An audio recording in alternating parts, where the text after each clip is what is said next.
ब्रह्ममूर्ती संत जगे उतरले, उद्धारायाले दीन जन. ब्रह्मादिक त्यांची वंदिती पायवनी, नाम घेता वदनी दोष जाती. हो का दुराचारी विषयी आसक्त, संत कृपे त्वरित उद्धरती. ब्रह्मादिक त्यांची वंदिती पायवनी, नाम घेता वदनी दोष जाती. अखंडित नामा त्यांचा वास पाहे, निशिदिनी ध्याये सत्संगती. ब्रह्मादिक त्यांची वंदिते पायवनी, नाम घेता वदनी दोष जाती. वक्रतुंड महाकाय सूर्यकोटी समप्रभ, निर्विघ्नं कुरु मे देव सर्वकार्येषु सर्वदा. महायोगपीठे तटे भीमरथं, वरं पुंडरीकाय दातुं मुनीन्द्रहि. समागत्य तिष्ठं तमानन्दकन्दं, परब्रह्मलिङ्गं भजे पांडुरंगम. पांडुरंगा करू प्रथम नमन, दुसरे चरण संताच्या. त्यांच्या कृपादाने कथेचा विस्तार हो. बाबाजी सद्गुरु दास तुका. जयाचा जने जन्म, नामार्थ झाला. जयाने सदावास, नामात केला. जयाच्या मुखे सर्वदा नाम कीर्ती. नमस्कार त्या ब्रह्मचैतन्य मूर्ती. आदमापुरासी केले सम पंचमधामा. आदमापुरासी केले सम पंचमधामा. नमस्कार माझा सद्गुरु बाळू मामा. मस्त हे पायावरी मस्त हे पायावरी. मस्त हे पायावरी. मस्त हे पायावरी.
राया दंडवत तुझे पाया ब्रह्ममूर्ती संत जगी अवतरले उद्धाराया आले दीनजना ब्रह्मादिक त्यांची वंदती पायवनी नाम घेता वदनी दोष जाती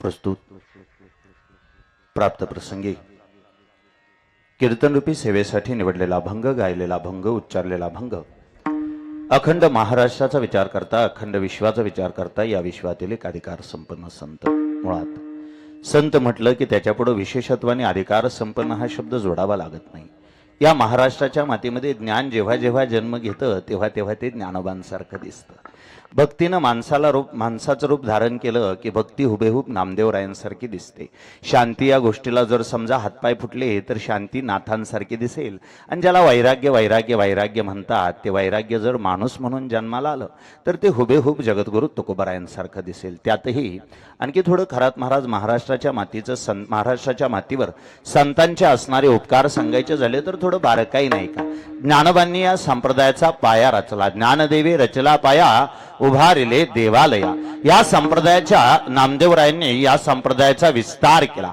या संप्रदायाला आधार देण्याचं काम पैठणच्या नाथांनी केलं पण झालं असं नामदेवरायांनंतर बरेच वर्ष या महाराष्ट्राच्या मातीत कोणी संत जन्माला आला नाही मग होता असं चांगली माणसं जन्माला नाहीत आली की वाईट माणसं हैदस घालतात एवढं मात्र नक्की काळ कुठला बी असू द्या आज असू द्या काल असू द्या नाहीतर उद्या असू द्या कुठल्या बी काळात बघा चांगली माणसं गप बसली की दुनिया वाईट लोकांना डोक्यावर घ्यायला सुरुवात करते एवढं मात्र नक्की कधीही बघा कुठलाही काळ बघा माझं स्वतःचं स्वच्छ मत आहे आताची बोबाटा उठलाय दुनिया वाईट आहे दुनिया वाईट आहे दुनिया वाईट आहे दुनिया वाईट आहे दुनिया काय नाही वाईट बीट काय नाही हा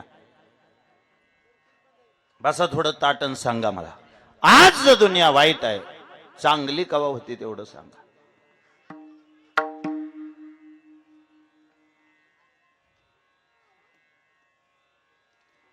रामाच्या काळात सगळी माणसं चांगली होती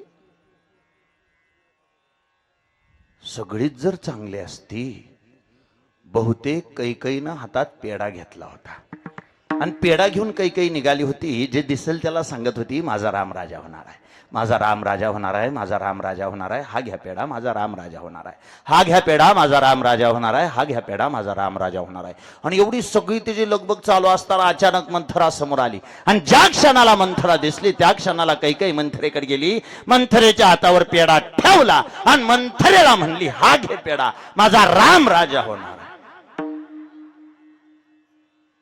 मंथरेने एकदा कैकईकडे बघितलं आणि मंथरा म्हणली काय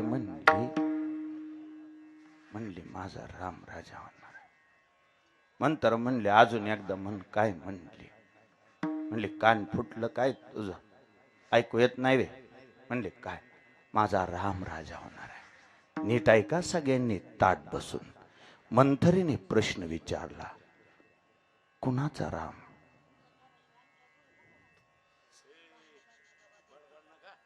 जाळ झाला त्याचा द्वाडा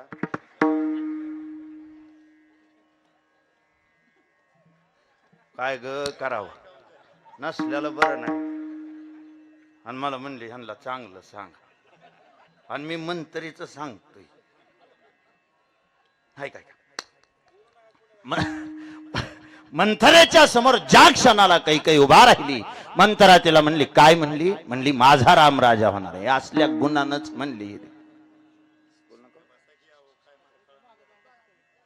असं करू नका माझा राम राजा होणार आहे म्हणले अशा गुणानच म्हणले कुठवर माणसं तरी सांगायचं आणि कुठवर माणसं तरी शिकवायचं आपल्या मनाने काय कळत नाही म्हणली काय म्हणली माझा राम राजा होणार आहे मंथरेने खोचक प्रश्न विचारला मंथरा म्हणली तुझा का कौशल्याचा आणि ही ठिणगी पडली बारकाई नाही का नीट जे रोज कीर्तन ऐकतात त्यांनी ऐका बारकाई नाही का मी उगीच काहीतरी सांगायला येतो उभा राहिलो नाही बारकाई नाही का रामाला जन्म कौशल्याने दिला विकास बुवा आयुष्यभर ध्यानात ठेवायचं रामाला जन्म कौशल्याने दिला आणि रामायणाला जन्म मंथरेने दिला मंथरीने जर ही ठिणगी टाकली नसती तर बहुतेक रामायणच घडलं नसतं. तिने सांगितलं म्हणे किती दिवस माणसाने असं वागायचं. म्हणजे वाईच मानाने काळाव दडानं हे मी बोलायला लागले की म्हणायचं बाया गवाय म्हणून आज पतर मी माझ्या तोंडाचा जाळ केला. पण आपल्या मनाने वाईच तरी माणसाला कळावं किती माणसाने आपलं हरभरा खाल्ला हात कोरडा अशाने असंच जगायचंय. म्हणले काय राहायचंय आपल्याला एका बाळाला लई संती नसल्या म्हणे माझा राम राजा होणार माझा राम राजा होणार माझा राम राजा होणार. त्या भारताने काय करायचं ग? असंच जर सगळ्यांनी राम राम राम म्हणून रामाला जर टोकऱ्याव घेतलं तर मग ते भरत काय खायचा? त्याच्यापेक्षा मी सांगते त्या भरताला गादी मागन रामाला वनवास मागून घे आणि मी सांगते तसंच कर असं म्हणली. कोण टाळ्या कसं वाजवताय? कोण म्हणलं? नाहीतर काही बरोबर चालली होती का नाही गड्या? ती रामाला माझा म्हणत होती का नाही? मंथरेने सांगितलं म्हणे राम तुझा नाही राम कौशल्याचा भरत तुझा. तिच्या मनात हा जो द्वेष तयार केला तो मंथरेने. आणि म्हणू नका कोणाला तुम्ही, पण अजून भी गावोगाव 4-2 मंथराची ते आहे त्या गळ्याच्या नाही सगळ्या नाही ते मिळाल्या. सगळ्या नाही ते मिळाल्या अजून गावोगाव. अहो काळ कुठला बी असू द्या, चांगली वाईट माणसं प्रत्येक काळामध्ये जन्माला आली एवढं मात्र नक्की. रामाच्या काळात सगळी माणसं चांगली असती तर रामाला वनवासाला जावं लागलं नसतं. कृष्णाच्या काळात सगळी माणसं चांगली असती तर सख्खा मामा त्याला मारायला टाकला नसता. ज्ञानोबांच्या काळात सगळी माणसं चांगली असती तर ज्ञानोबांची झोळी कोणी फाडली नसती. तुकोबांच्या काळात सगळी माणसं चांगली असती तर तुकोबांना गाढवावर बसून तोंडाला काळं फसलं नसतं. मामांच्या काळात सगळी माणसं चांगली असती तर मामांना सुद्धा आयुष्याचा संघर्ष करावा लागला नसता. आयुष्यभर लक्षात ठेवा, कुठल्याच काळात सगळी माणसं चांगली जन्माला येत नाहीत. काळ कुठला बी असू द्या, चांगली माणसं असतात तेव्हा वाईट माणसं त्या काळात असतातच असतात. आणि माझं आणखी एक धाडसाचं वाक्य आहे का, उलट या जगात वाईट माणसं वाईट वागतात म्हणूनच चांगल्यांना किंमत आहे. काय काय काय म्हणला महाराज? परत सांगा. वाईट माणसं वाईट वागतात म्हणून चांगल्याला किंमत आहे. अहो अंधार आहे म्हणून उजेडाला किंमत आहे. की बाबा आमच्यासारखी काळे आहे ती म्हणून तुमच्यासारख्या गोऱ्यांना किंमत आहे. हे जर हेतून तेथून सगळेच माणसं हेतून तेथून सगळेच माणसं गोरी असते त्या इंग्रजांवानी, मग कुणाला तुम्हाला तरी कोणी विचारलं असतं तवा. आणि सोपं लक्षात ठेवा, आयुष्यभर ही गोष्ट लक्षात ठेवायची. अंधार आहे म्हणून उजेडाला किंमत आहे. नाहीतर जुन्या काळातलं लग्न त्या पोराच्या बाजूचं लग्न उचलून आलं होतं. पोराच्या बाजूचं लग्न उचलून आल्यानंतर पोराचा बाप असा तन करत आला. ज्या घरात त्याला जानवसा आहे का शब्द ध्यानात? ते आता वर पक्षण वधू पक्षण कार्यालय त्याच्यामुळे काय जानवसा ध्यानात राहिला नस म्हणून त्यात बी कधी लिहिलंय ना वर पक्ष वधू पक्षण. कोणाकडे नाही लक्ष त्याला. ते जानवसा या गळ्या ते खोल्या या गळ्या. जानवसा ती जिथं दारात लग्न असायचं तेव्हा शेजाऱ्याचं काय ना पण घर दिलं जायचं त्याला जानवसा म्हणायचं. जुन्या काळात म्हणे लग्न लावायचं होतं. त्या पोराचा बाप वरबाप म्हणणारा तन करत बाहेर आला. बाहेर आल्याबरोबर त्या नवरी मुलीच्या बापाच्या पुढे उभा राहिला. नवरी मुलीच्या बापाला म्हणला जर होतच नव्हतं तर लग्न कशाला तुमच्याकडे? बरं पोरीचा बाप तो बिचारा म्हणला हो का सोयरं काही चुकलं असलं तर सांगा पण असं टोकाच बोल नका. काय झालं? म्हणजे आमच्या खोलीत अजिबात म्हणली ओलीसा सुद्धा उजेड नाही. अख्खी खोली बघितली, अख्ख्या खोलीमध्ये अंधार पडलाय. त्यात त्याला राग आला. ज्या सेवकाकडे जबाबदारी दिली ते त्या सेवकाला बोलवून घेतलं. म्हणे पाहुणे इथपर्यंत आले आणि त्यांनी सांगितलं त्यांच्या खोलीमध्ये अंधार आहे, काय करता? म्हणले कसली सेवा करता? त्या सेवकाने विचारानं लगबगीनं जाऊन बघितलं. माघारी आल्याबरोबर मालकाची गाडी घेतली. मालकाला म्हणलं हो का मालक लहान तुंडी मोठा घास घेतो, हिरीत ढकलून द्या पोरगी पण ह्याला बाडाच्यात देऊ नका. आताच म्हणला मला त्यांचं गुण कळाल्यात, अजिबात त्यांच्यात पोरगी देऊ नका. लबाड बोलतोय म्हणला तो माणूस. म्हणजे का? अहो तुमचा युवाय होणार आहे पण लबाडच बोलते. म्हणलं का? मी खंदेल घेऊन गेलतो, अख्खी खोली हुडकून आली, एका सुद्धा कोपऱ्यामध्ये कुठंच अंधार दिसला नाही.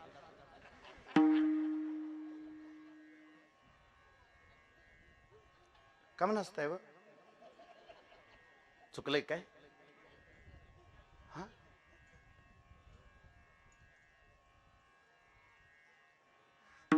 कंदील घेऊन अंधार सापडत नसतो. सोप्पा आहे का? चांगली वाईट माणसं प्रत्येक काळामध्ये जन्माला आली. नामदेवरायानंतर या महाराष्ट्राच्या मातीतल्या वारकरी संप्रदायाची बरीच पडझड झाली आणि मग तुकोबांनी पुन्हा एकदा संप्रदाय उभा केला.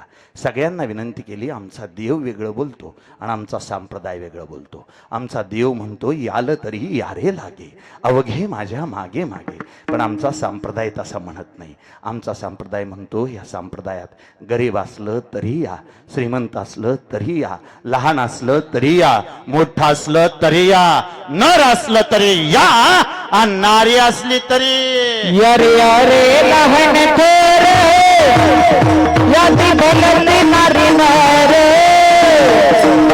करावी यार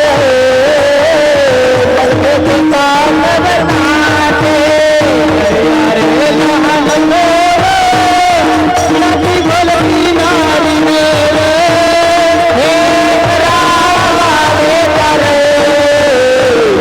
नलगे चिंता सबनाथ यारे यारे लहान थोर यादी भलती नारी नार हे रावी तर हरगदे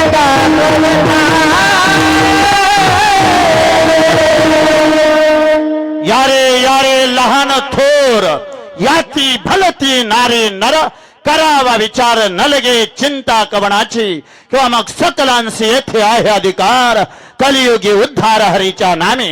या न्यायानं तुकोबांनी या संप्रदायाला कळस लावला. ज्या संप्रदायाचा पाया ज्ञानोबांनी घातला त्या संप्रदायाला तुकोबांनी कळस लावला. या संप्रदायाच्या अधिकार संपन्न संत परंपरेतले भक्तीच्या क्षेत्रामध्ये सर्वोच्च स्थानी विराजमान असणारे नामदेवराय आजच्या अभंगामध्ये संत सद्गुरू बाळूमामांसारखे जे संत आहेत ते तुमच्या आमच्या आयुष्यामध्ये आले कशासाठी, आले कुठून, त्यांचा अधिकार काय, त्यांची उंची काय, नेमकं ते आमच्या आयुष्यात काय बदल करवतात, एवढं सगळं नामदेवराय आजच्या अभंगात सांगतात. थोडं बारकाई नाही का, अभंगाचा अर्थ स्वच्छ कळाला म्हणजे हे अख्खं कीर्तन समजून जाईल.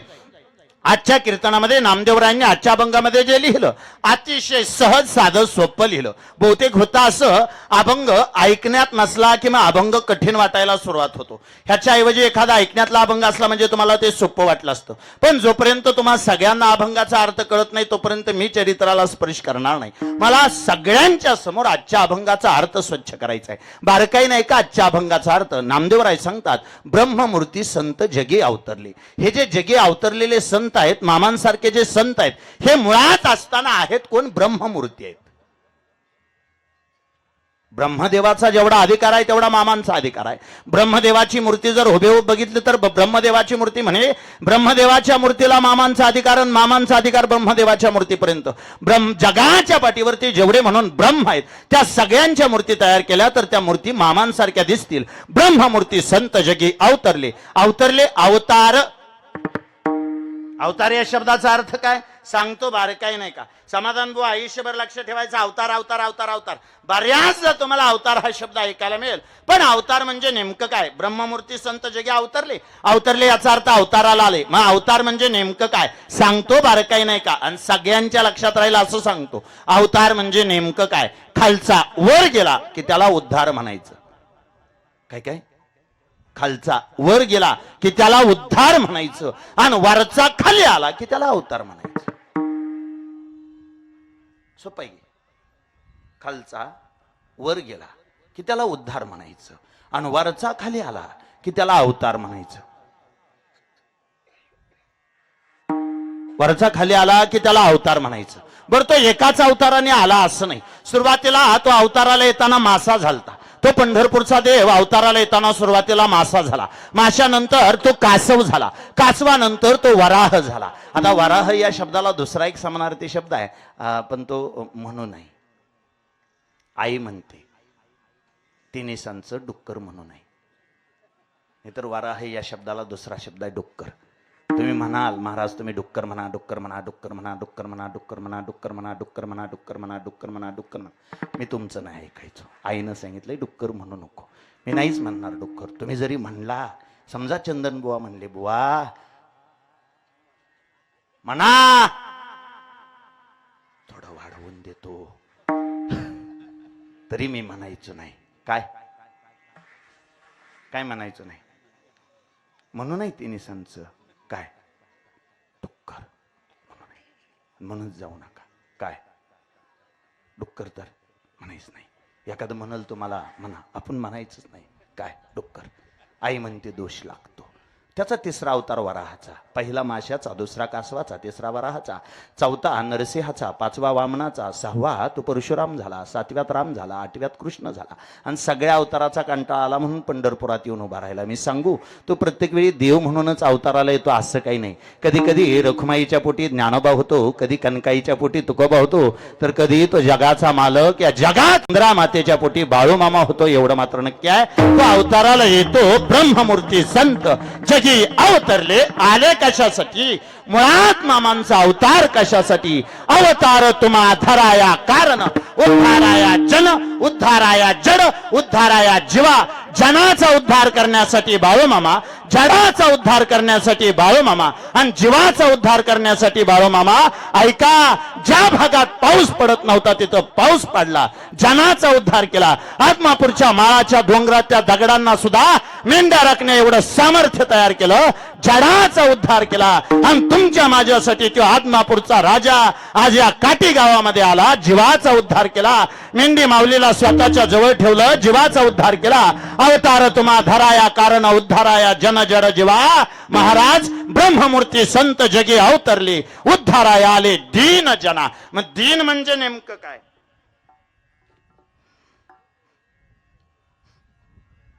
दीन, दला पहिली वेलांटी दिली की दीन म्हणजे दिवस, आणि दला दुसरी वेलांटी दिली की दीन म्हणजे गरीब. हे मराठी भाषा आहे. एकाच शब्दाचे अनेक अर्थ निघतात. पाठीमागल्या काही दिवसापूर्वी एका पाहुण्यांच्यात गेलो आणि पाहुण्यांच्यात चहा पिलो. आणि चहा पिल्याबरोबर पाहुण्यांना विचारलं, पाहुणे किती मुलं? पाहुणे म्हणले 2, एक पहिलीला एक दुसरीला.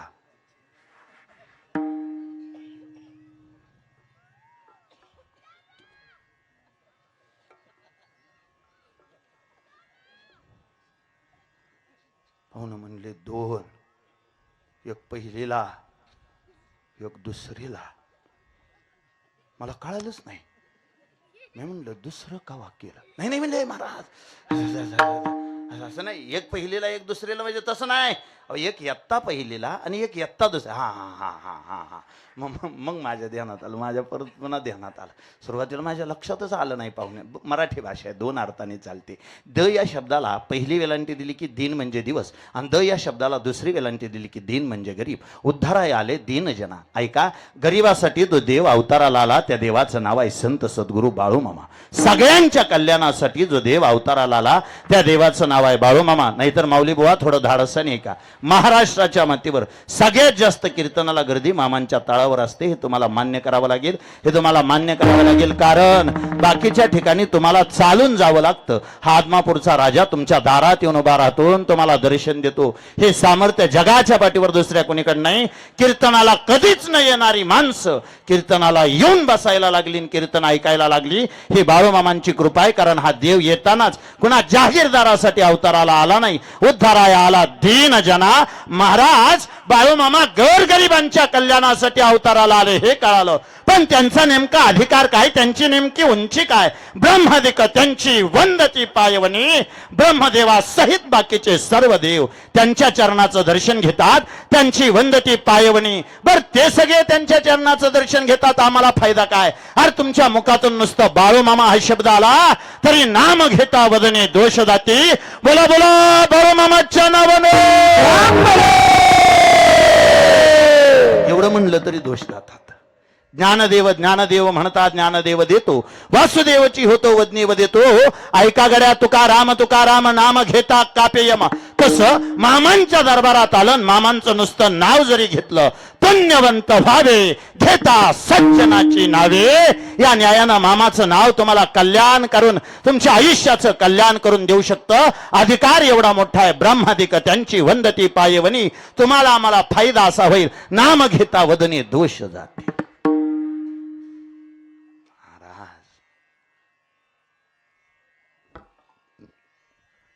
नाव घ्यायला अडचण नाही, पण होतं असं कधी कधी देवापुढे येऊन उभा राहिलं की आयुष्यातली सगळी पापं आठवतात आणि मग लक्षात येतं कधीतरी आपण पाप केलंय. कदाचित त्या पापाचा आता पश्चाताप होतोय. पण ऐका ना, मामांचं नाव घेऊन कल्याण होईल हे खरं, पण बसलेल्यापैकी एखाद्याची अशी शंका असेल, महाराज अहो या मुखानं कधीतरी दारू पिलोय, या मुखानं कधीतरी तंबाखू खाल्ली. कीर्तनात बसलेल्या बिचाऱ्यांपैकी कुणाची तरी अशी अडचण असेल, महाराज अहो ह्याच मुखानं ह्याच तोंडानं शेजाऱ्याच्यात भांडणं लावल्यात. हो म्हणजे लागत नव्हती त्यांच्यात भांडणं, पण मी बसाई म्हणून गेली, बसाई गेली आणि त्यांची सून भांडी घासत होती आणि मी विचारलं काय करते, ती म्हणली भांडी घासते. माझी पापीने गप बसायचं, ती मी म्हणली होय का तू भांडी घासती या आणि हा बोला पुढं, तू भांडी घासती आणि सासू कटवर दोडानं माणसाने जीवाने जीव जाणव दोडानं, आपण मेलं म्हणजे काय आपल्या मड्यावर बांधून द्यायचं हे सगळं, हे असं असतं काय कुठं. अगो आमची उलिश सुद्धा काम कर, परवा दिवशी गेली डोळ्याची आबरू करून आली. आबरू आबरू तुमच्याकडे नसेल ते आबरू, आमच्याकडे आलंय तसलं आबरू म्हणायचं त्याला. आबरू आबरू म्हणजे काय सांगतो, हिंदू धर्मामध्ये नवरा जिवंत आहे तोपर्यंत केसाला कातर लावायचं नाही, हा नियम आहे. नवरा जिवंत आहे तोवर केसाला कातर लावायचं नाही, हा नियम आहे. म्हणून दोऱ्याने बवया कापते त्या, त्याला आबरू म्हणायचं. आता त्या कामन कापायच्या म्हणजे का त्याला काय त्या डम्पिंगमध्ये अडकते त्या, एका त्याला महू बसतंय, पण त्यात आलंय बाबा. म्हणजे महाराज खरं सांगू का, मामांच्या दरबारात आल्यावर वाटतं आपण केलेल्या सगळ्या चुका मामांनी कधीतरी पदरात घ्याव्यात, पण पुन्हा वाटतं मामा कृपा करतील का नाही कुणास ठाऊक. ऐका गड्या, ज्या दरबारात आलाय त्या दरबाराचं सामर्थ्य असं आहे हो का, दुराचारी विषयी आसक्त एखादा दुराचारी असेल तरी त्याचं कल्याण बाळूमामा करतील, एखादा विषय असेल तरी त्याचं कल्याण बाळूमामा करतील, एखादा आसक्त असेल तरी त्याचं कल्याण बाळूमामा करतील हो का. दुराचारी विषय आसक्त संत कृपे त्वरित उद्धरते. एकदा बाळूमामांनी मस्तकावर हात ठेवला, दुराचारी असेल तर तो सदाचारी बनेल, विषय असेल तर तो सद्वर्तनी बनेल, आणि आसक्त असेल तर तो भगवंताची भक्ती करणारा निस्सीम भक्त बनेल. फक्त एवढा बाळूमामांची कृपा होणं गरजेचं आहे, मामांनी मस्तकावर हात ठेवणं गरजेचं आहे. ए ठेवून या हात कुरवाळीला माता सांगितली चिंता न करावी, या न्यायानं स्वप्न एवढंच आहे. कधीतरी त्या जगाच्या मालकानं बाळू धनगरानं डोक्यावरती हात ठेवावा, बाळा म्हणून डोक्यावरून हात फिरवावा, आणि एकदा का त्याची कृपा झाली की माझ्या आयुष्याचा सुगंध व्हावा, एवढी प्रामाणिक इच्छा आहे गड्या. संत श्रेष्ठ नामदेवराय सांगतात, ऐका, हे सगळं करण्यापाठीमागचं हे सगळं सांगण्यापाठीमागचं कारण एवढं आहे, त्या माझ्या मामाच्या दरबारात तुम्ही बसलाय, तो बाळू मामा म्हणजे देवापासून वेगळा नाही, उलट ब्रह्मदेवासहित सगळे देव त्याच्या चरणाचं वंदन घेतात तथा दर्शन घेतात. त्याच्या दरबारात आलेला दुराचारी असेल, विषय असेल, आसक्त असेल, त्याचं सुद्धा बाळूमामा कल्याण करतात. अखंडित नामा त्यांचा वास पाहे. इच्छा एवढीच आहे मामा, गेली 8 दिवस या काटी गावामध्ये तुम्ही राहिला.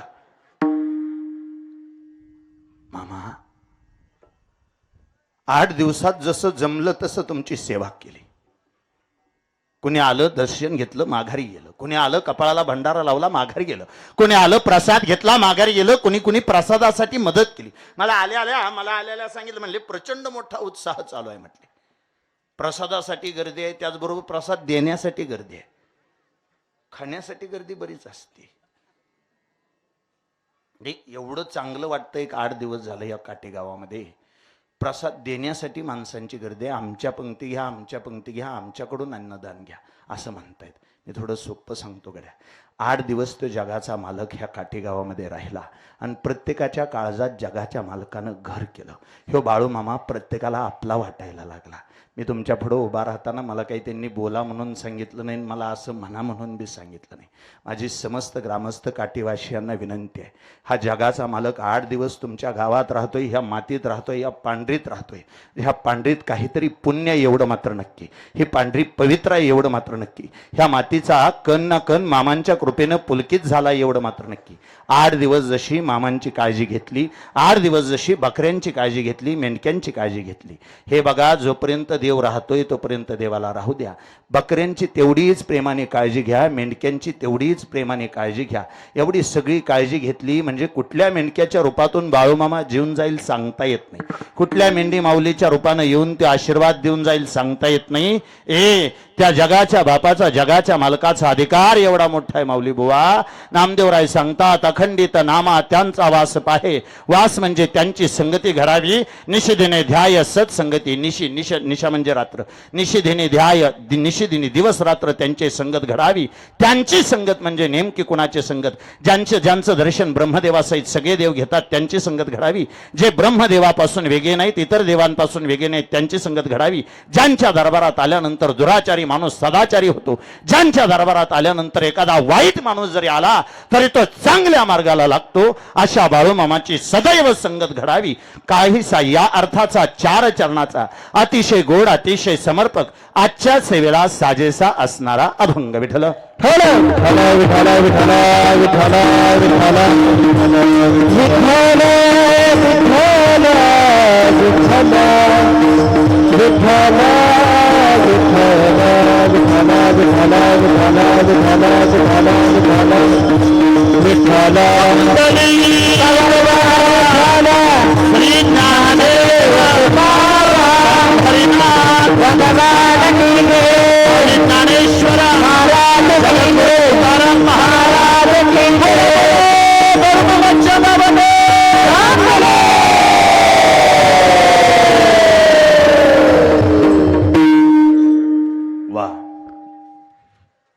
चांगलं लागलं होतं दादा. मग काय केलंय तुम्ही नंतर? भोंग्याचा आवाज कमी कर. भोंग्याचा आवाज कमी होता. या अर्थाचा अभंग सेवेला घेण्यापाठीमागचा परिहार नाम सेवेचं कारण अनंत कोटी ब्रह्मांड नायक राजाधिराज सच्चिदानंद श्रीमंत सद्गुरू बाळूमामा.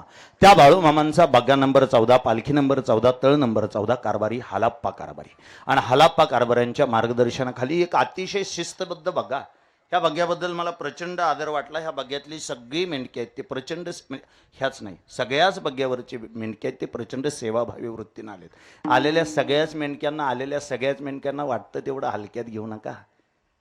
ही चांगल्या घरची माणसं आहेत, फक्त मामांवरती श्रद्धा आहे म्हणून मामांच्या सोबत आहेत, मामांवरती श्रद्धा आहे म्हणून मामांच्या सोबत आहेत. नाहीतर मी अतिशय सोपं बोलतो. ह्या सगळ्या मेंढक्यांच्या रूपानं आपल्या गावामध्ये बाळूमामा प्रत्यक्षात आलेत असं मला स्वतःला वाटतं. हिथून घेतलेला आशीर्वाद सगळ्या मेंढक्यांच्या पावलाबरोबर प्रत्येकाच्या रानात पोचतो. ज्यांच्या रानात मेंढरं चरत असतील, बकरी चरत असतील, त्या प्रत्येकाच्या रानात ह्या मेंढक्यांच्या पावलांनीच बाळूमामा चालत जातात. उलट तुमच्या प्रत्येकापर्यंत त्यांचा आशीर्वाद, मामांचा आशीर्वाद या मेंढक्यांच्या रूपानं पोहोचावा या निमित्तानं मेंढक्यांच्या चरणावरती नम्रतापूर्वक नतमस्तक होतो. गेली कित्येक दिवस या काठी गावानं मामांची केलेली सेवा आज फळाला आली. गेले 8 दिवस झालं मामांचं इथं मन रमलं. आणि तुम्ही म्हणाल आम्ही पैशाच्या जोरावर मामाला थांबवू, नाही, मामाला 8 दिवस थांबवायचं झालं, पैसा नाही वापरावा लागत, मग सेवा वापरावी लागते. हा देव पैशाचा भुकेला नाही, हा देव सेवेचा भुकेला आहे. ह्या देवाच्या दरबारात पैशा पाण्याला किंमत नाही, ह्या देवाच्या दरबारात सेवेला किंमत आहे. म्हणून बघा, ज्या वेळेला पंक्ती बसतील तेव्हा पंक्ती बसल्या बसल्या पहिली पंगत होय ना. नाहीतर बाबा एवढी कीर्तन केली म्या, मायंधाळी कीर्तन केली, जिथं जाईल तिथं बघा कीर्तन संपलं. काल्याचं ह्याचं कीर्तन असलं, कीर्तन संपलं की एक गडी माईक हातात घेणार आणि माईक हातात घेऊन म्हणणार, हे बघा सगळ्यांना सूचना आहे, सगळ्यांनी नीट ऐका. पहिली पंगत नाही, हिथं मेंढक्याची, तिथं काल्याच्या कीर्तनाला ह्याला गेलं, पहिली पंगत का गड्यांना गिळवत नाही.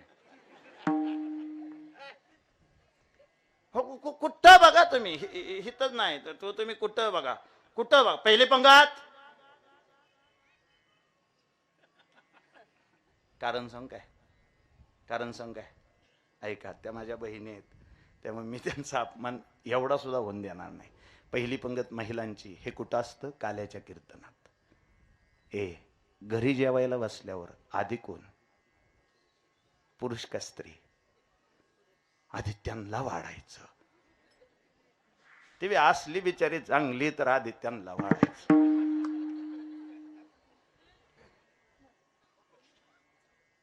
नकोच सांगाय.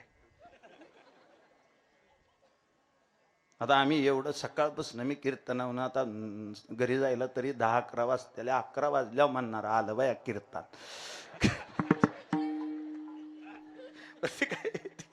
ते काय जेवाय थांबतं का काय का काय काय काय सुद्धा नाही. हे आता ती मला खरं तर ह्या माता भगिनींबद्दलच बोलायचं होतं, पण मला घरच्याच ध्यान झालं अचानक मध्ये.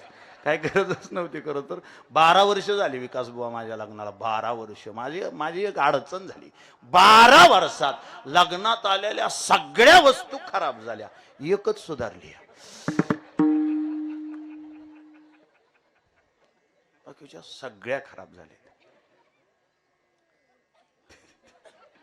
ऐका, उत्तर देतो आणि मग पुढं बोलतो. ह्यांना पहिला मान दिला जातो, त्याचं कारण ऐका.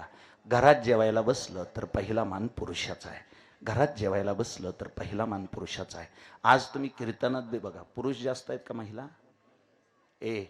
काय माझं नुकसान करायचंय ते करा पुरुष जातीनं. ह्या महाराष्ट्रातला वारकरी संप्रदाय स्त्री जातीनं जिवंत ठेवला, एवढं मात्र नक्की. ह्या महाराष्ट्रातली भक्ती जिवंत स्त्रियांनीच ठेवली, एवढं मात्र नक्की. दिवसभर खुरपून सुद्धा संध्याकाळी कीर्तनाला येऊन बसते, कारण तिच्या एवढी श्रद्धा पुरुष करूच शकत नाही. माझं स्वच्छ मत आहे, संसारात पहिली किंमत पुरुषाला आहे. संसारात पहिली किंमत पुरुषाला आहे. आणि आज बी परमार्थामध्ये पहिली किंमत स्त्रीलाच आहे, एवढं मात्र नक्की. आज बी परमार्थात पहिली किंमत स्त्रीला, एवढं मात्र नक्की. पण ते इतर ठिकाणी, ह्या ठिकाणी मात्र जिथं सेवा करतात त्या मेंढक्यांना पहिला मान दिला जातो. पहिली पंगत मेंढक्यांची बसवली जाते. मामांच्या दरबारामध्ये या सगळ्या गोष्टी विचारात घेतल्या की लक्षात येतं, ह्या दरबारात सेवेला किंमत आहे. तुमच्या प्रत्येकाकडून ही सेवा घडावी अशी अपेक्षा व्यक्त करतो. मामांच्या चरणावरती नम्रतापूर्वक नतमस्तक होतो. ज्या ज्या आयुष्यामध्ये असतील त्या अडचणी मी इथं आल्यानंतर बघितलं. 4-2 बिचाऱ्या त्या मेंढी माऊलीसाठी खण हातात, खण मेंढी माऊलीसाठी ओटी बांधून घेत होत्या. खरं तर होतंय असं विकास बुवा, त्या प्रत्येकाच्या मनामध्ये काहीतरी अडचण आहे. वाटतं तो ती ओटी घ्यावी, मेंढी माऊलीच्या गळ्यात बांधावी, मेंढी माऊलीच्या उजव्या कानात स्वतःच्या आयुष्यातलं संकट सांगावं, स्वतःच्या आयुष्यातलं दुःख सांगावं, मामांची कृपा व्हावी आणि दुःख दूर व्हावं. मामांकडे माझी अतिशय प्रामाणिक भावना आहे. मामांकडे माझी अतिशय प्रामाणिक मागणी आहे. मामा, प्रत्येकालाच ती प्रत्येकालाच ओटी आणणं शक्य असेल असं नाही. एखादीनं जरी समजा ओटी आणली नसेल आणि तुमच्या समोर तिनं स्वतःचं मन मोकळं केलं असेल, तरी माझ्या एखाद्या बहिणीच्या आयुष्यातलं संकट दूर करा.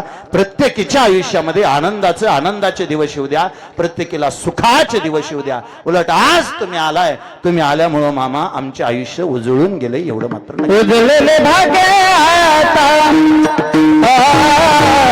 उजळले भाग्य आता, उजळले भाग्य आता, उजळले भाग्य आता, उजळले भाग्य आता, उजळले भाग्य आता, उजळले भाग्य आता,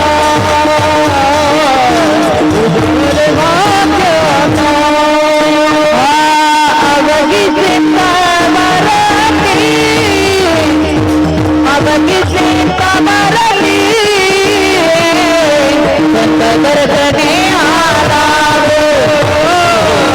संत दर्शनी आला. उजळले भाग्य आता, अवघी चिंता मरली, अवघी चिंता मरली, अवघी चिंता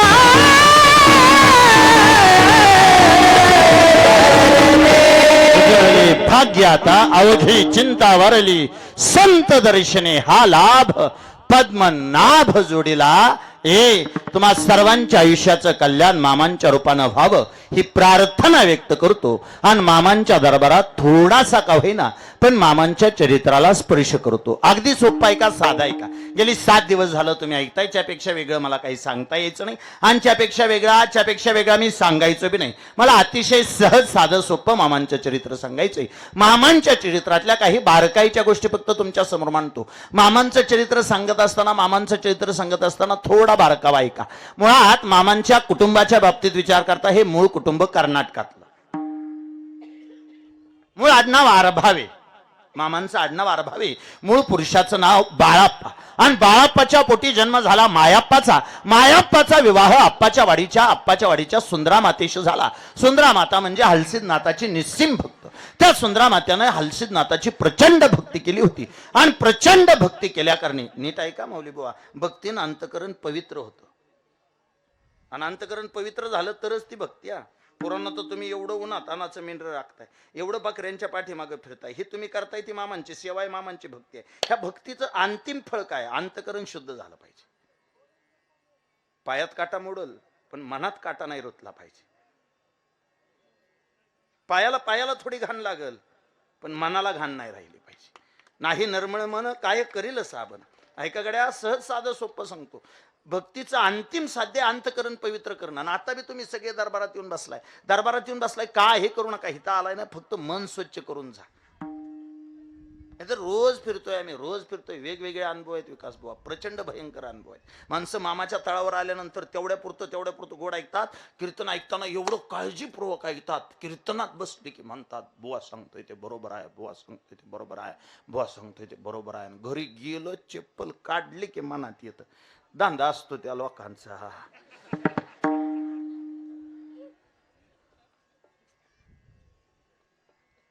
बर चला, हा थोडं धाडसाने स्वच्छ बोलतो. लाईव्ह आहे का रेकॉर्डेड आहे? लाईव्ह नाही ना? हा, मग नाही काय अडचण. एवढं कट करून टाक, थोडं म्हणतोय तेवढं. काय नुकसान होईल आमचं? समजा तुम्ही नाहीच ऐकलं, तुम्ही ठरावलंच ऐकायचंच नाही बुवा लोकांचं, काय नुकसान होईल आमचं? काही साधा प्रपंच, 4 गुंठे जमीन पण सुखी कुटुंब. काय म्हणला बुवा? 4 गुंठे जमीन, 4च, पण प्रचंड सुखी कुटुंब. बुवा 4 गुंठ्यात कुठं सुखी राहता येत असते का हो? हे तर 40 एकरावाले सुद्धा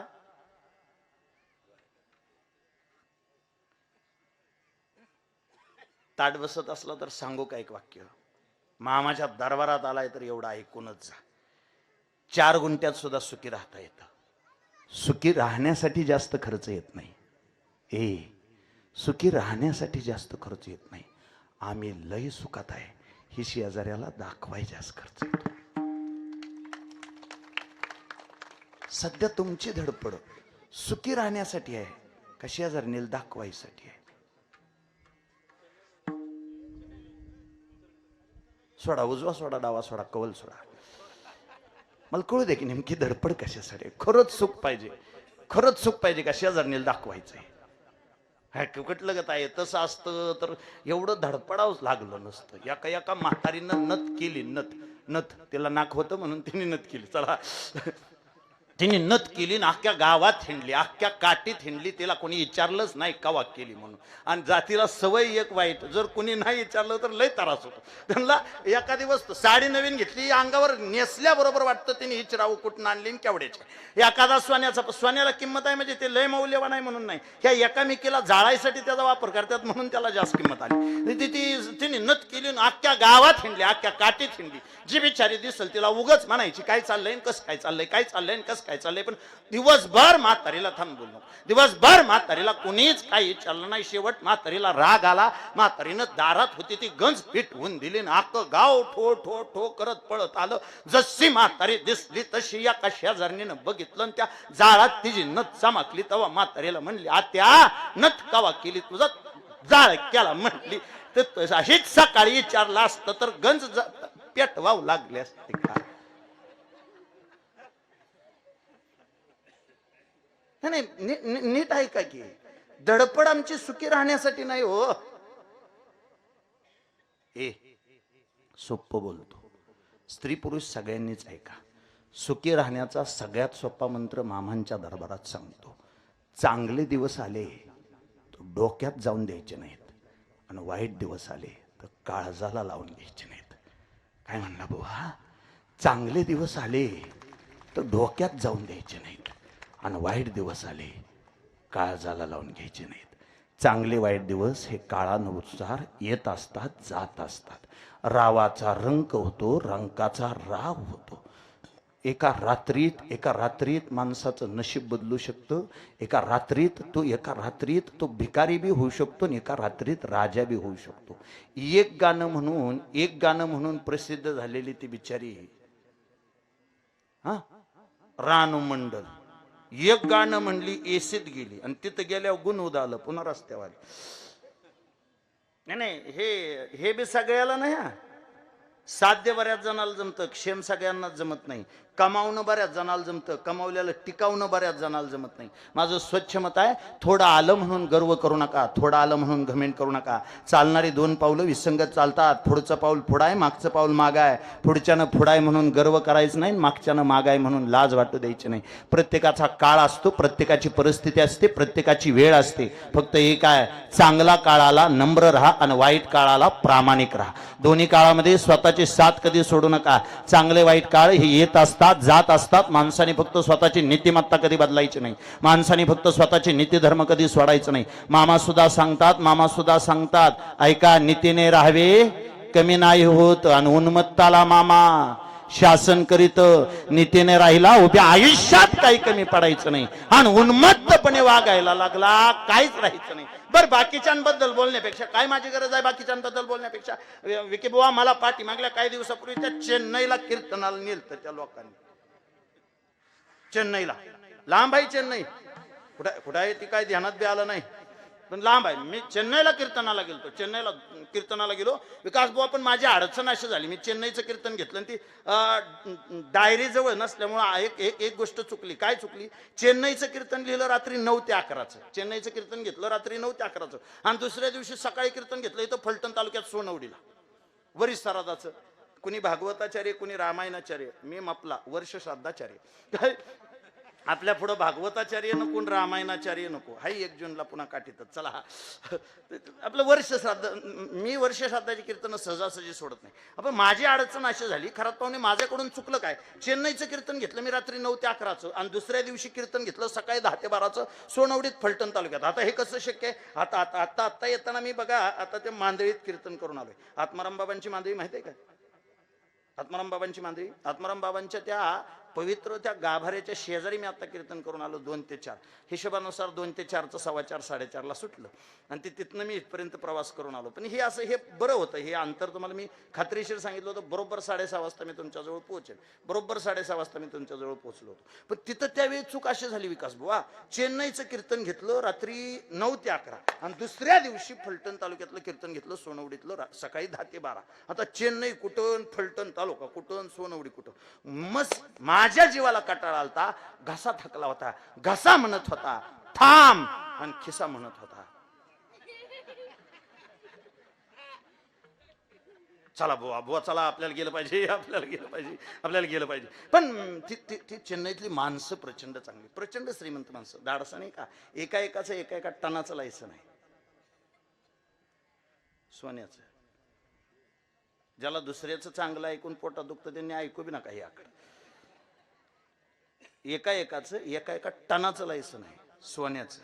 प्रचंड श्रीमंत माणसं, प्रचंड श्रीमंत. चहा प्यायला गेलं तरी पैसे द्यायचे. त्यांना ते बरं वाटायचं. महाराष्ट्रातून आलंय कुणीतरी, आपलं कुणीतरी आलंय, ही आपली माणसं आता ठेसकळून जायला लागली. बुव लय झालं, असा दगड हाणला तरी बुवाला लागल. मोकळा असा ठरवून नाही, असा दगड घ्यायचा आणि उगाच फेकायचं तरी बी बुवाला लागल. आणि झालं बी पाहिजे तर एकाच बुवा झालं पाहिजे. गावगाव 5-50 दारुडी खपतात, 1-2 बुव खपन. आता चला असं जाऊ दे. त्यांना प्रचंड कौतुक कीर्तनकारांबद्दल. त्यांना लय चांगलं वाटायचं म्हणून मी त्यांना आपलं प्रामाणिकपणे सांगितलं. आणि एक गोष्ट लक्षात ठेवा, आयुष्यभर आता कीर्तनाला सुरुवात केली, एखाद्या ठिकाणी पोहोचू शकत नसला तेव्हा जी बी अडचण असेल ती प्रामाणिकपणे सांगा, माझी अशी अडचण आहे म्हणून. लोक माफ करतात आणि खरं सांगितल्यावर देव सुद्धा माफ करतो. फक्त खरं सांगा. बऱ्याच जणांची यायचं नसल्यावर सासू मरते. कीर्तनाला कीर्तन करायला यायचं नसलं की त्यांनी एकच कारण सांगायचं, काय आमच्या इथं एक कीर्तनकाराने 2दा कीर्तन बुडवलं आणि दोन्ही बारीन तीच सांगितलं सासू मी. जाऊ दे मला यायचं होतं, खात्रीशीर मला सोनवडीत पोहोचायचं होतं. बरं काही नाही का, सुखी राहण्याचा मंत्र सांगते. सोनवडीत पोहोचायचं होतं. मी तिथल्या चेन्नईच्या लोकांना घरात पाहुणे विनंती केली. म्हणलं माझ्याकडून एक चूक झाली, मी 9 ते 11चं कीर्तन तुमच्याकडे लिहून घेतले आणि दुसऱ्या दिवशी 10 ते 12चं कीर्तन सोनवडीला लिहून घेतले, फलटण तालुक्यात. ते माणसं चांगली होती, म्हणले महाराज काय काळजी करू नका, 9 ते 11चं कीर्तन तुम्ही आमच्याकडे करा. 9 ते 11चं कीर्तन झाल्याबरोबर आम्ही तुम्हाला विमानाचं तिकीट काढून देतो. विमानाचं तिकीट काढून म्हणल्यावर माझा जीव सुपावणी मोठा झाला.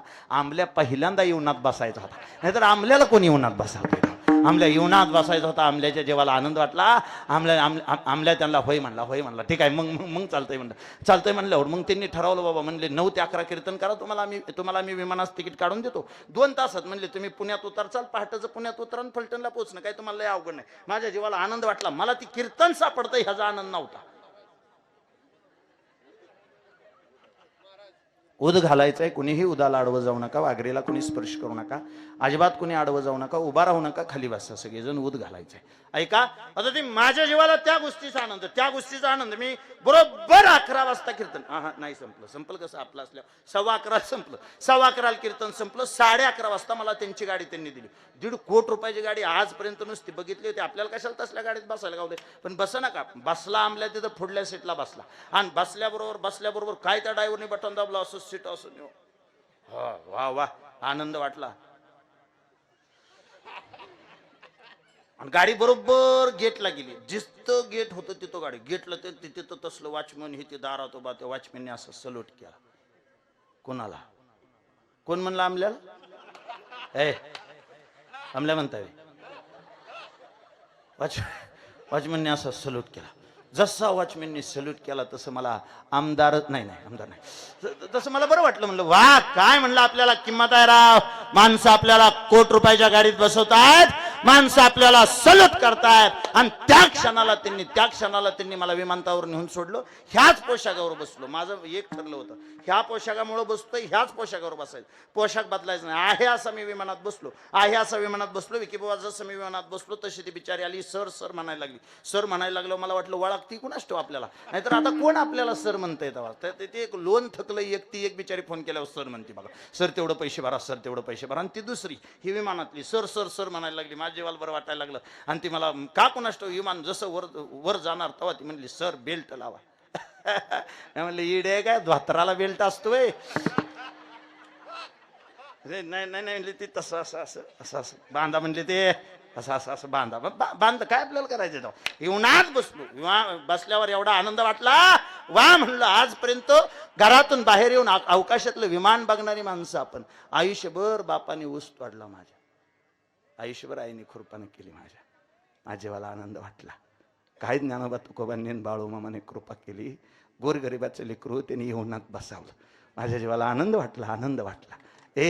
पण ती सर म्हणायची. ते असं मी असं व्हायच फुगलो, ऊर काढला.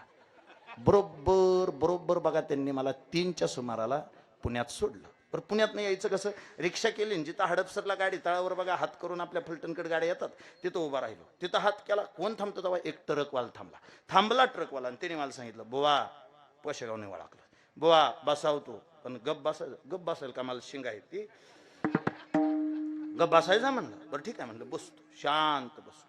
आणि का कुणाच तो खरंच पाहुणं शपथ सांगतो मामाच्या दारात आहे. मी काहीच म्हणत नव्हतो त्याला, तरी ते म्हणा पलीकड सर पलीकड.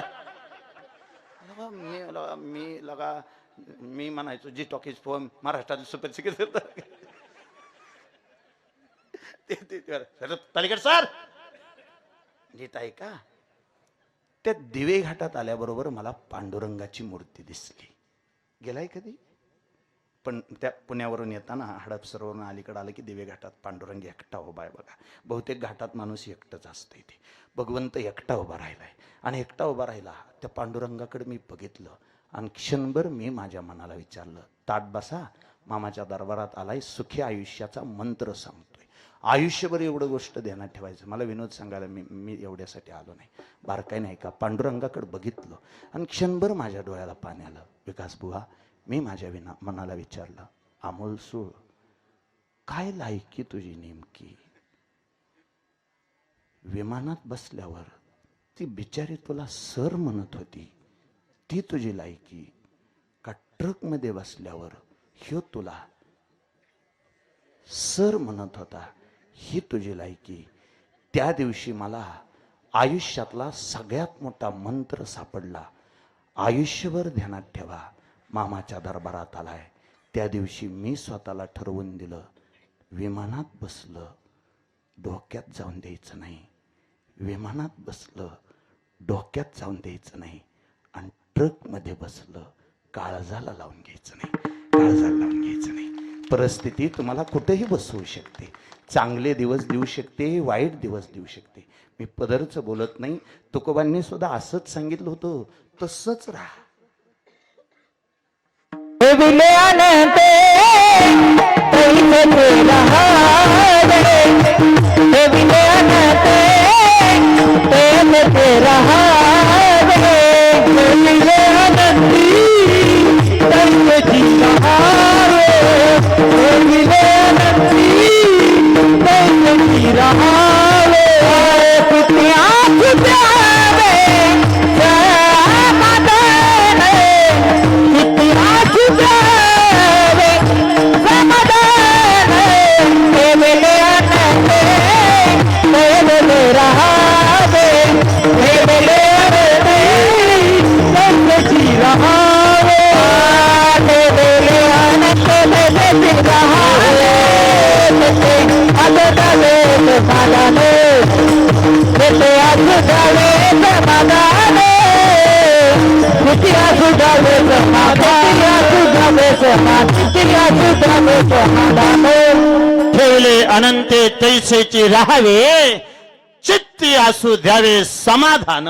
आणि हे जगणं तंतोतंत जगत होते मायाप्पा आणि सुंदरामाता. आपला विषय इथं होता. मायाप्पाचं सुंदरामातेचं 4 गुंठ जमीन, पण अतिशय सुखी कुटुंब. त्याच सुखी कुटुंबाला 12 वर्षानंतर 3 फुलं लागली, भैरू, बाळाप्पा आणि भीमाप्पा. त्यातल्या मधव्या क्रमांकाचे बाळूमामा. पण बाळूमामांचं बालपण तुमच्या माझ्यासारखंच सर्वसामान्य नव्हतं. मामा एकटे राहायचे, एकटे बोलायचे, एकटेच हसायचे, एकटेच राहायचे. आमच्या लक्ष्मी नावाने.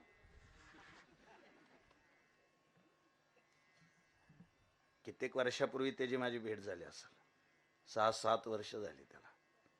त्यावेळी त्याला बोलता येत नव्हतं. हे मामांच्या चमत्काराला दुसरीकडे कुठं जायची गरज नाही. ज्याची वाचा शब्द बोलण्यासाठी धडपडत होती, माऊलीबुवा नीट ऐका, हे लक्ष्मण आहे, ह्याची वाचा शब्द बोलण्यासाठी धडपडत होती. आता मगाशी तो अभंग म्हणण्यासाठी धडपडत होता. केवढी क्रांती आहे ही! हे वाटतं एवढं सोपं नाही, वाटतं एवढं सोपं नाही. हे साक्षात आहे ना, समोर घडलंय आपल्या. माणसं तसं कुठं असतं वय. जेवून जातो, जेवून जा, भात केलाय तेवढा खाऊन जा. हा नाही नाही, गळायचं नाही. ज्याला विश्वासच नाही त्याच्या पुढं किती डोकं आपडणार आहे तुम्ही. आणि हे विश्वासाचं क्षेत्र आहे, हे श्रद्धेचं क्षेत्र आहे, हे समर्पणाचं क्षेत्र आहे. नीट ऐका, मामाच्या दरबारात येताना डोकं घेऊन यायचं नाही, काळीज घेऊन यायचं. हे तर डोक्याला लई किंमत नाही, हे तर काळजाला किंमत आहे. हे डोकं लावणाराचं काम नाही, हे प्रेम करणाराचं काम आहे. हे मी जबाबदारीनं सांगतो, बारकाईनं स्वच्छ आहे का. मामांचा जन्म, पण बालपण अगदी बाकीच्या माणसांनी येडं ठरवलं. बापा येडा झाला म्हणले, एकटेच बोलायचे, एकटेच राहायचे, एकटेच खेळायचे, देवाबरोबर बोलत असायचे, देवाबरोबर चिंतन करायचे. बाकीच्यांना देव दिसत नसता ते नव्हतं. ते मग माणसं म्हणायची एकटाच बोलतो बाळाप्पा, आणि एकटा बोलतो म्हणून दुनियेने येडं ठरवलं. दुनियेने येडं ठरवलं, पण आई येडं ठरवेल काय? आईला काळजी वाटायची, सुंदरामातेला काळजी वाटायची. बाळूमामाला ती सदैव सांगायची, बाळाप्पा तसं करत जाऊ नको, तू काट्याच्या फांदरीवर झोपतो, पाया पडते लेकरा तुझ्या. आई कधी कधी लेकराला तसं म्हणते, पाया पडते म्हणून. तिला राग आल्यावरती पाया पडते म्हणते, कुठले बी शब्द वापरते. एखादं लेकरू जर उन्हात खेळत असलं आणि तिला जर राग आला तर ती म्हणते, कारट्या सावलीत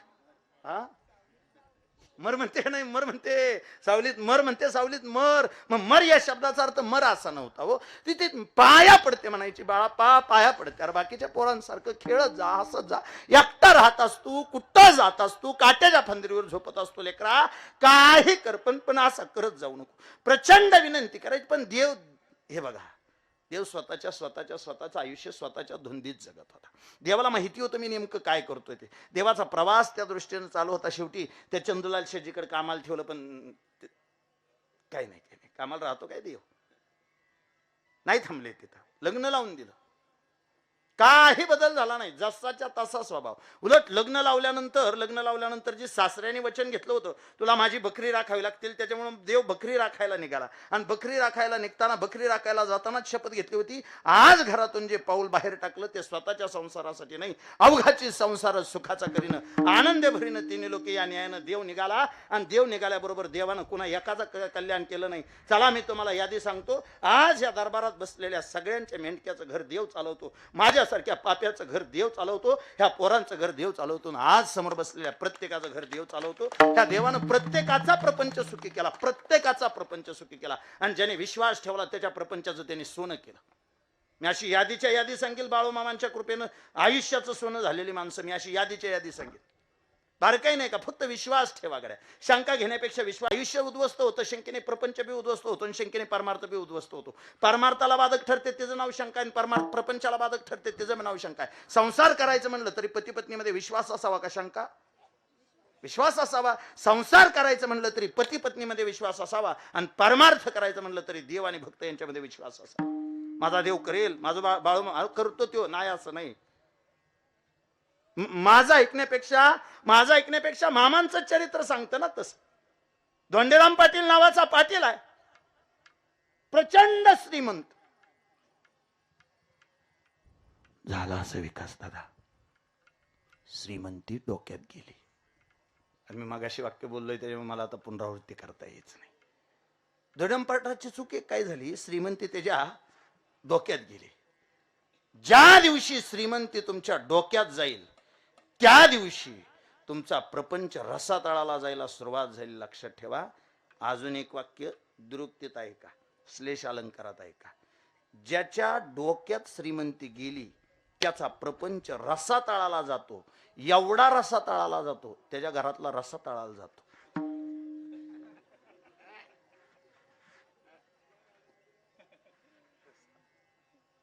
नाही कळालं, जाताना जीवन जा, तसं जाऊ नका.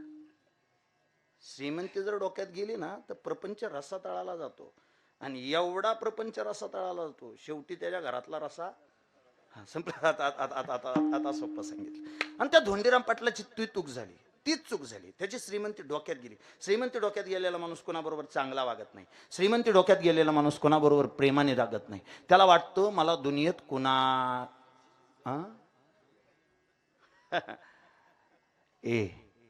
कुणाचीच गरज नाही असा माणूसच आजपर्यंत जगात जन्माला आला नाही. का माणूस असा वागतो कोणास ठाऊक. आयुष्यातली पहिली आंघोळ आपल्या हाताने नाही, मेल्यावरती शेवटची आंघोळ बी आपल्या हाताने नाही.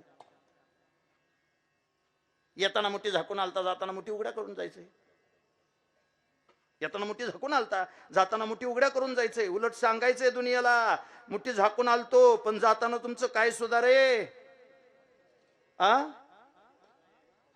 जगजेता सिकंदर सुद्धा म्हणला होता, मी मेल्यानंतर माझे हात माझ्या देहाला, माझ्या मड्याला बांधू नका, माझे दोन्ही हात माझ्या मड्यापासून बाजूला ठेवा, अख्ख्या जगाला कळू द्या जगजेता सिकंदर सुद्धा मरताना रिकाम्या हाताने गेला, हे मात्र नक्की.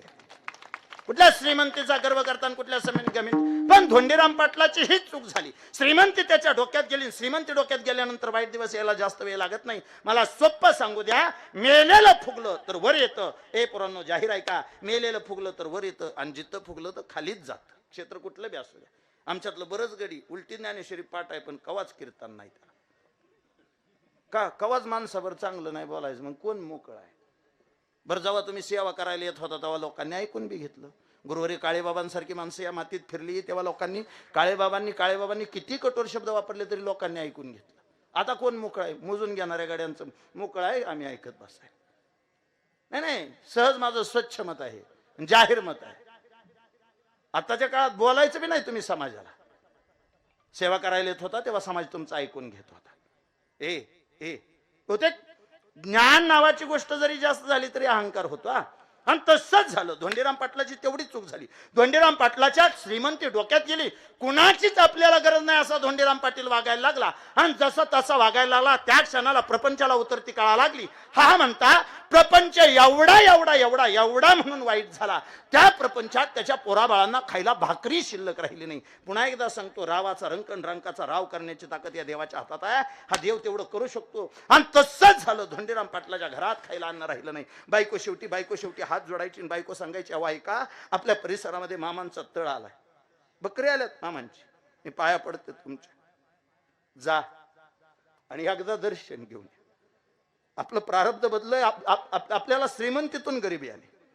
मी की बुवा आयुष्यभर ध्यानात ठेवा, गरिबीतून आलेली श्रीमंती माणसाला सहन होते. काय काय काय गरिबीतून आलेली श्रीमंती माणसाला 1000 वेळा सहन होते, पण श्रीमंतीतून आलेली गरिबी माणसाला सहन होत नाही. श्रीमंतीतून आलेली गरिबी भाकरी बी घालत नाही आणि भीक बी मागून देत नाही. दोन्ही अडचणी आहेत त्याला. किती कांबरून फाटली तरी कडक इस्त्रीच ठेवावं लागते त्याला. नाही गळायचे नाही. भयंकर आहे ते. वैऱ्याच्या सुद्धा वाट्याला ते येऊ नाही. गरिबीतून श्रीमंती लोक प्रत्येकाला यावी, पण श्रीमंतीतून गरिबी कधीच येऊ नये. तुम्ही नीट आठवा, तुमच्या प्रत्येकाला एक एक तरी माणूस असा आठवेल ज्याला श्रीमंतीतून गरिबी आली, आणि त्याची हाल फक्त समजून घ्या. आणि तसंच झालं. बायको म्हणायच्या, जा ना मामांच्या पुढे, जा मामांच्या तळावर जाऊन हात जोडा, सांगा फक्त अशी संकट आहेत म्हणून. तो जायलाच तयार नव्हता. एके रात्री मात्र घटना अशी घडली, रात्रीच्या वेळेला धाकटा पोरगा म्हणजे 3-4 वर्षाचं पोरग उठून बसलं. त्याने आईला सांगितलं, आई भूक लागली. त्या दोघांचा आवाज ऐकला, धोंडीराम पाटील उठून बसले. आईनं घरातली सगळी भांडी बघितली, एक कण नव्हता अन्नाचा. शेवटी तिनं पाणी घेतलं, पाण्यात थोडं मीठ टाकलं, पोराला प्यायला दिलं. पाटलाचा पोरगा ग्लासभर पाणी पिला, कदाचित थोडा आधार पोचला आणि झोपी गेला. पोरगा झोपला, पण नवरा बायको रात्रभर जागी होती. नवऱ्याच्या गळ्यात पडली, सांगितलं, मालक भाकरी वाचून मिली तरी चालल, माझी इच्छा आहे काय, अशा पोरा बाळांना उपाशी मारू नका. हे बघा, तुमच्या मोठेपणासाठी जर माझी पोरं उपाशी राहत असतील तर आग लागू द्या तुमच्या मोठेपणाला. माझ्या पोरांना कुठनं बी आणून घाला, कष्ट करून आणा, कमवून आणा, मालक भीक मागून आणा, पण माझ्या पोरांना तेवढं पोटाला खाऊ घाला. आणि तुमची तयारी नसली तर मला सांगा, मी आज बी माझ्या कष्टानं माझी लेकरं जगवू शकते. मालक पाया पडते तुमच्या.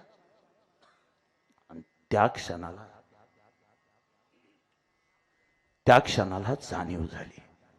दुसऱ्या दिवशी सकाळी उठला, मामांच्या तळावर गेला. बरोबर, मामांच्या तळावर गेले लगेच जावं मामांना बोलावं, मामा मला श्रीमंत करा. म्हणता येतं काय?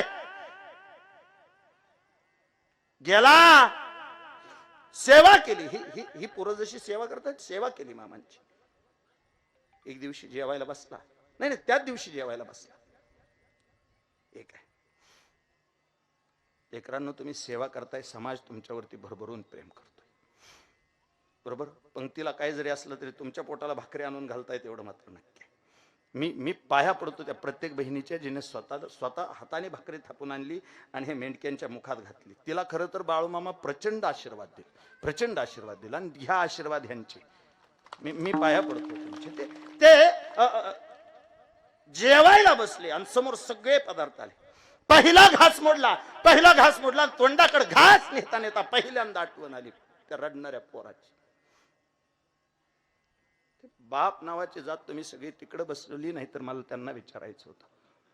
सांगा बरं, घरात पोरगा उपाशी असेल आणि बापाच्या पुढे पंचपक्वान्न आला असेल, बाप घास खाईल काय? नाही खाणार तो कधीच. त्यानं पंचपक्वानाचं ताट समोर आहे, समोर प्रसादाचं ताट आहे.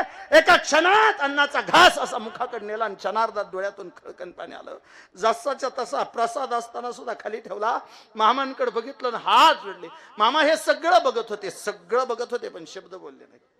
आणि अजून बी माझी इच्छा आहे, बारकाई नाही का, मामा सगळं बघतात, एवढ्या गोष्टीवर विश्वास ठेवा. चांगलं वागत असला तर विश्वास राहू द्या, मामा बघतायत. आणि वाईट वागत असला तर लाज वाटू द्या, मामा बघतायत. हो, बाकी काय आहे? आणि चांगलं वागण्याची लई जाहिरात बी करावी लागत नाही. ध्यानात ठेवायचं, कुणी बघत नसलं तरी मामा बघतायत.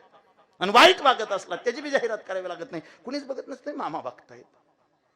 नाही, आणि म्हणून मी सांगतो, वाग, चांगलंच वाग.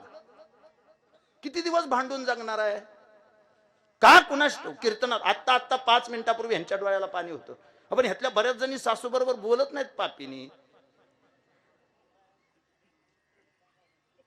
आमची बहीण बसली कीर्तनात, बोलते का नाही कोणा ठाऊक, तिला आधी इचराय पाहिजे होतं. नका तसं करू. किती दिवस. बरं, बऱ्याच घरातल्या प्रपंचात बऱ्याच घरातल्या पुरुषांची अडचण झाली सध्या. माझा विषय तिथं नाही, मला संपवायचं बी कीर्तन. मला सोपं बोलू द्या. म्हणजे विकास दादा बऱ्याच घरांच्या प्रगतीला खिळच यांनी बसवली दोघींनी. कशी काय, तो बिचारा बाहेरून आला आणि बाहेरून आला, जेवायला बसला, बरोबर जेवायला बसला की हिने जेवायला वाढायचं. आणि जसं जेवायला वाढलं तसं त्यांनी पहिला घास गिळोस तर हिने मुस हसायला सुरुवात करायची. काय करायचंय त्या प्रपंचाला. काढ हवा एखाद तरी वाट आपल्याला सुख मिळालं. कुठला आई बापाच्या घरी सुख नव्हतं म्हणून बापाने इथं दिली. मी नको म्हणत होती पण तो मध्यस्थी त्याची तो म्हणला चांगलाय म्हणून दिली. हिरे ढकलून द्यायची होती बापाने पण इथं नव्हती. कुठवर माणसं स्वसायचं. मी मेली म्हणजे काय खाते रांड. मी मर. इंदिरा गांधी मेली तरी देश चाललाय. मग काय असं तुझ्या वाचूनच नडायचंय कोणाला. नाही, खाऊ दे ना त्याला, खाऊ दे. 4 घास त्याला सुखाचे खाऊ दे. मी पाया पडतो तुमच्या. अहो नका तसं करू. तुमच्या दोघींच्या त्या भांडणामध्ये तो प्रचंड पिसला जायला लागलाय. त्याला कळना नेमकं आईची बाजू घ्यावी का बायकोची बाजू घ्यावी. आईची बाजू घ्यायला लागला, बायको बोलती. बायकोची बाजू घ्यायला लागला, आई बोलती. धोंडीराम पाटलाची अवस्था अशी, पाटलाने हातात क्षणार्धात घास घेतला आणि हातात घेतलेला घास पाटलाने खाली ठेवला. त्या क्षणाला मामांनी बघितलं आणि मामांनी बघितल्यावरती मग मात्र अवस्था अशी झाली. दुसऱ्या दिवशी मामांनी शेजारी जेवायला बसवला आणि पाटलाला सांगितलं, पाटला खा. आता नाईलाज झाला, खा. आणि मामांचा शब्द म्हणून त्याने भाकरी खाल्ली. पण शब्द त्याची इच्छा व्हायची कधीतरी मामाच्या पुढे उभा राहावं. मामा अहो कसं खाऊ, माझ्या पोराबाळांच्या पोटाला अन्न नाही. पण शेवटी मामांनी त्याला शेजारी बसवून जेवायला घातला. मामा शब्द बोलले नाहीत. आणि मामा शब्द न बोलता त्या धोंडीराम पाटलांनी मात्र काही दिवसानंतर तळसवाडला घरी गेला. दारात उभा राहिला. आणि दारात उभा राहिल्यावरती त्याच्या मनाला असं झालं, आता नेमकं बायका पोरांकडे जावं कुठल्या तोंडाने. बायकोने पाठवलं होतं मामांच्या दरबारात जा, मामांच्या तळावर जा, तिथे गेल्यावर काहीतरी चांगलं होईल. पण धडाच झाला नाही, धाडसच झालं नाही मामांना माझ्या प्रपंच सुखाचा करा म्हणायचा. तसाच नुसती सेवा करून माघाऱ्याला, हे जसे मोकळ्या मनाने सेवा करतात, मोकळ्या मनाने सेवा करून माघाऱ्याला दारात येऊन उभा राहिला. आणि क्षणार्धात बायकोनं तांब्या भरून आणला आणि त्याच्या हातात दिला. म्हणले जेवाय बसा. ते म्हणे काय खायचं. पुरणपोळी केली. हो. आणि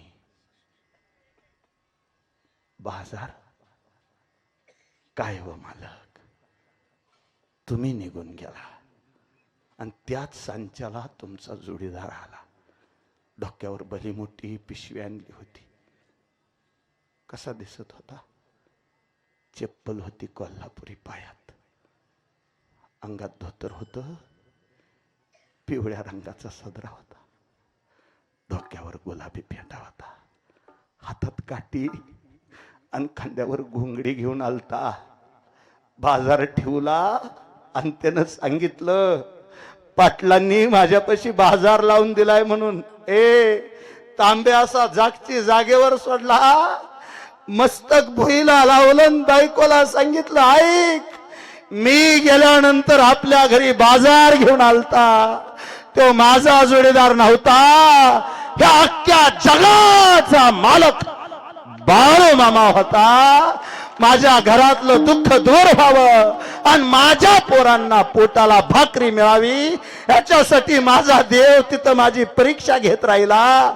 आणि इथं माझ्या पोटच्या पोरांच्या पोटाचा प्रश्न त्याने सोडवला. ज्या देवानं पोटच्या पोरांचा पोटाचा प्रश्न सोडवला तो देव कुणी आयरा गायरा नाही. स्वर्गात जसे ब्रह्ममूर्ती देव आहेत तसाच तो आमचा देव आहे. ब्रह्ममूर्तीचे ते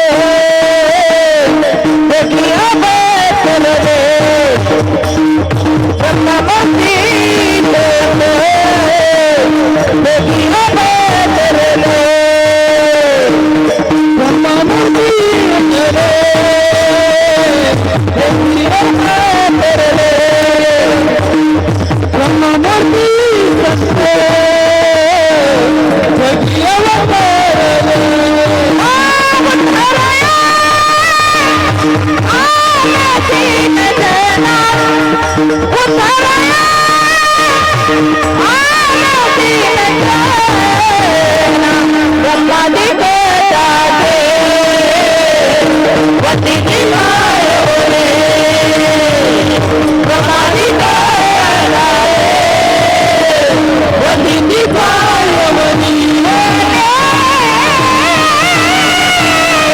ब्रह्ममूर्ती संत जग्या उतरले, उद्धाराय आले दीनजना, गरिबांचंच कल्याण करण्यासाठी हे देव आलाय.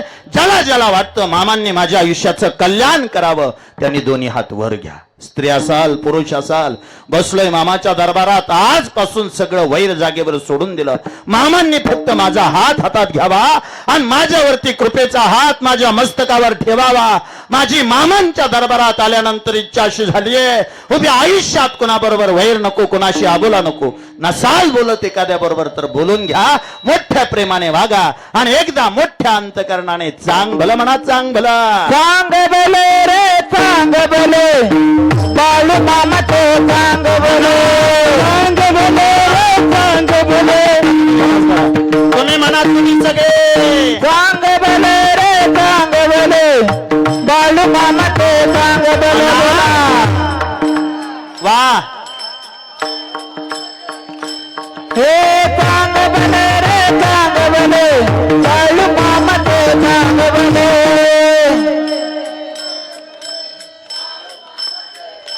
हे भाव भक्ती का भंडार उदय, भाव भक्ती का भंडार उदय. तुझी कहिले करे रे, तुझी कहिले करे रे. चांग भले रे चांग भले, चांग भले रे चांग भले बाळू मामा ते चांग भले, चांग भले रे चांग भले बाळू मामा ते चांग भले, चांग भले रे चांग भले बाळू मामा ते चांग भले, चांग भले रे चांग भले बाळू मामा ते चांग. विठोबा रखुमा. एक मिनिट फक्त ताट बसा, सगळ्यांनी समजून घ्या.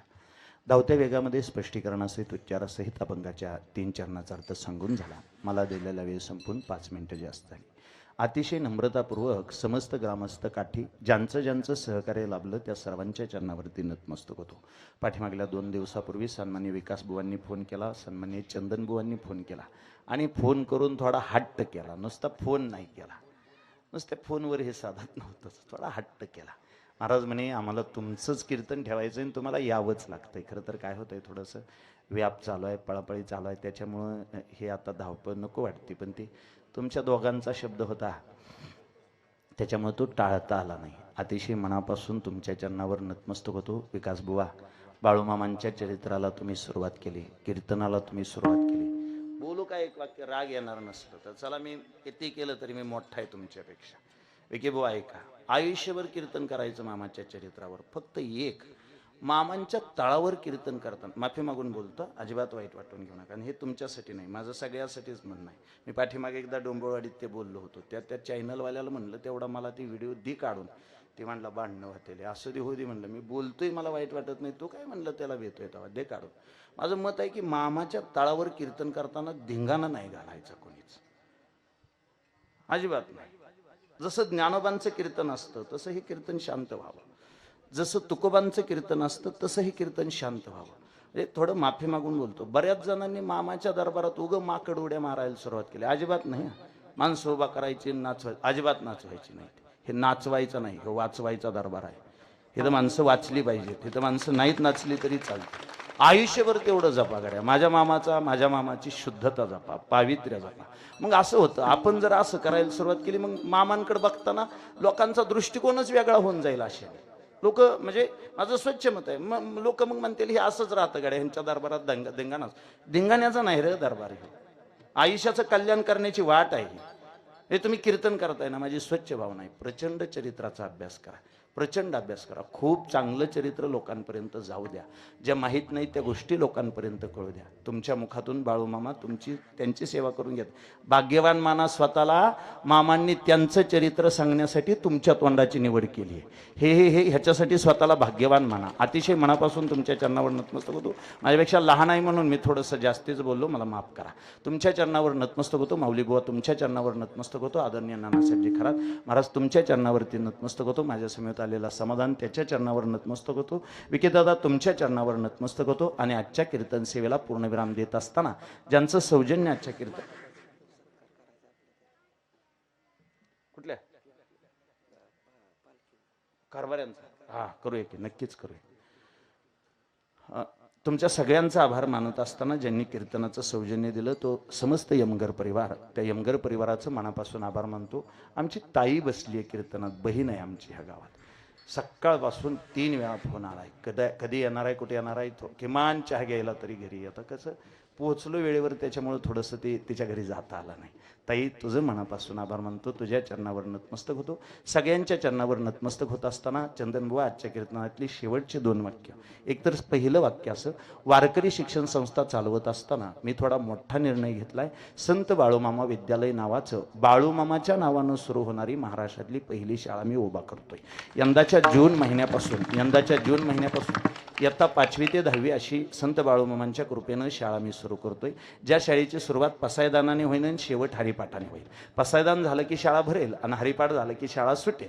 अशी महाराष्ट्रातली पहिली वारकरी शाळा वारकरी शिक्षण संस्था वेगळी, मी स्वतः शाळा सुरू करतोय. त्या कार्यासाठी मामांनी माझ्या पाठीशी उभा राहावं अशा एक आशीर्वाद मामांकडून मागतो. आणि उद्या दुपारी 3 ते 5ला माझं झी टॉकीजला मन मंदिराला शूटिंग आहे. झी टॉकीज या चॅनलवरती कीर्तन करीत असताना मन मंदिराला कीर्तन व्हावं असं माझं बऱ्याच दिवसाचं स्वप्न होतं. कदाचित मामांच्या कृपेनं ते स्वप्न उद्या पूर्ण होतंय. झी टॉकीजला मन मंदिराला ते कीर्तन करण्याचं भाग्य मला मिळतंय.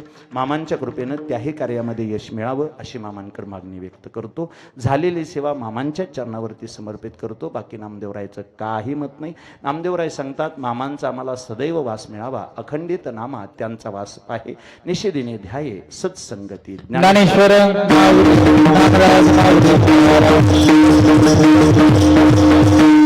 सगळ्यांचा आभार मानत असताना खरं आभार मानायचं राहिलं सिस्टमवाल्यांचं. टाळ्याच वाजवा एकदा. ते अतिशय गोड साऊंड सिस्टम आहे तुमच्या, अतिशय गोड. आणि त्याच वेळी जमलेल्या सगळ्यांच्या वतीनं आदरणीय हालाप्पा कारभाऱ्यांचा या ठिकाणी सन्मान होतोय. कारभारी माझी अतिशय स्वच्छतेची विनंती आहे, तुम्ही समोर यावं आणि ग्रामस्थांचा जो विश्वास तुम्ही व्यक्त केलाय, तथा विश्वास तुम्ही प्राप्त केलाय, त्या विश्वासाखातीर आदरणीय कारभाऱ्यांचा या ठिकाणी सन्मान होतोय. मी विनंती करतो त्यांनी समोर यावं. तुकाराम तुकाराम तुकाराम.